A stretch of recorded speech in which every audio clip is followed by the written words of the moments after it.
Bon, ça y est, on est prêt.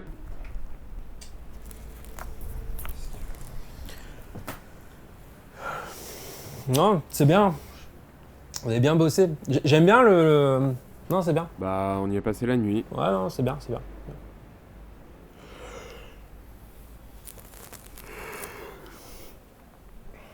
Pourquoi c'est rouge?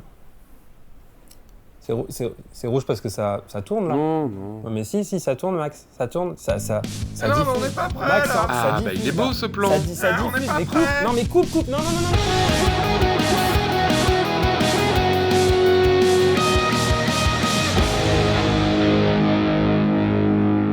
Bonjour et bienvenue sur la chaîne Mandibule. Ici, on va parler des histoires avec des images et du texte dans les bulles. La bande dessinée rassemble les lecteurs. Il existe des albums pour tous les âges de la vie et les rayons BD prennent de plus en plus de place au sein des librairies. Cette émission s'articulera autour de différents thèmes et sous plusieurs formats. On ira rencontrer des auteurs, on voyagera en festival, on ira en librairie et encore plein d'autres choses. L'objectif de notre émission sera de découvrir les différents aspects de la bande dessinée ainsi que ses intervenants. Stop right there. I'm in.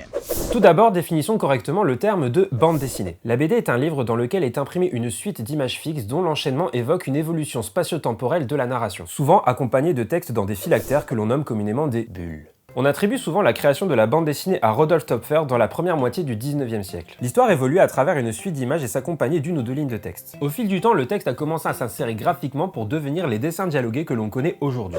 This man is a genius. A genius. C'est difficile de considérer que Töpffer est le créateur de la bande dessinée car on ne peut pas considérer que l'art soit un procédé technique. On pourrait définir l'art comme une activité dont le résultat est un produit obtenu à l'aide d'aptitudes naturelles de l'homme. Ce n'est pas quelque chose que l'on invente. Donc on ne peut pas considérer que Töpffer soit le créateur de la bande dessinée. De la même manière qu'on ne peut pas considérer qu'Homère soit l'inventeur de la littérature. On peut néanmoins reconnaître que Töpffer a ouvert le passage de la BD vers notre univers. La même planète, dans des dimensions parallèles. J'ai trouvé le passage.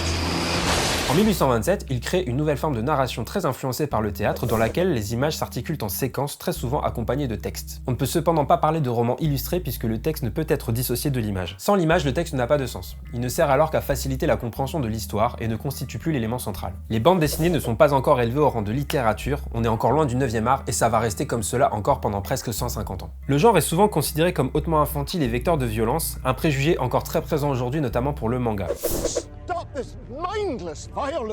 C'est au XXe siècle, dans les années 70, après l'avènement de Tintin et Spirou encore vénérés aujourd'hui, qu'un certain nombre d'auteurs francophones vont débuter une série d'expérimentations graphiques et narratives qui vont venir chambouler l'univers de la bande dessinée. Des auteurs comme Moebius ou Philippe Drouillet feront intervenir le fantastique ou la science-fiction. Dans certains cas, le texte se raréfie, disparaît même parfois, les auteurs travaillent l'aspect pictural. D'autres choisiront de reprendre les codes de la bande dessinée tout en travaillant plus fortement le texte. La bande dessinée adulte naît et s'élève petit à petit au rang d'art. D'abord considérée comme un objet de divertissement, la BD a pris du galon. Le discours visant à qualifier la bande dessinée d'art mineur n'est plus d'actualité, sauf peut-être pour le philosophe Alain Finkielkraut. Philosophe. Pourquoi ne pas aimer la bande dessinée? Mais sans targuer, c'est autre chose. C'est dire en sous-main, il n'y a pas d'art mineur. Et quand on dit il n'y a pas d'art mineur, non seulement on réhabilite les arts mineurs, mais on vide les autres. Si la variété c'est de la musique, il n'y a plus de musique. La musique disparaît peu à peu de la consommation courante.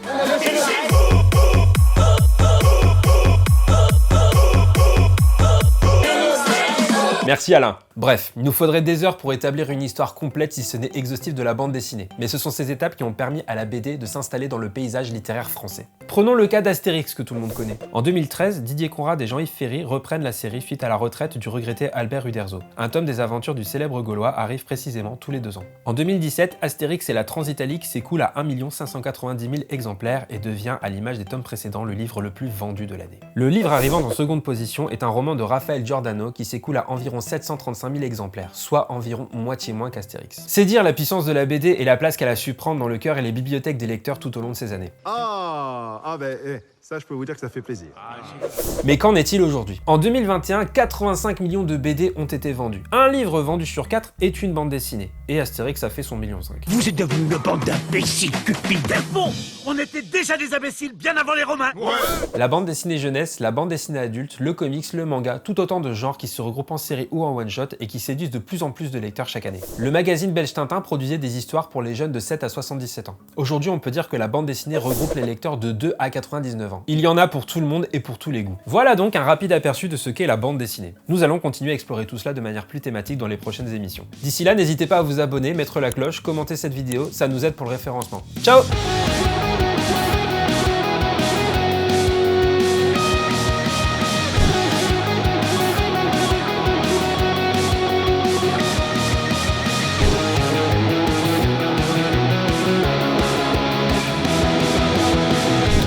me chie dans les bottes. Je te trouve légèrement incommodante. T'aimes bien, hein, mais là...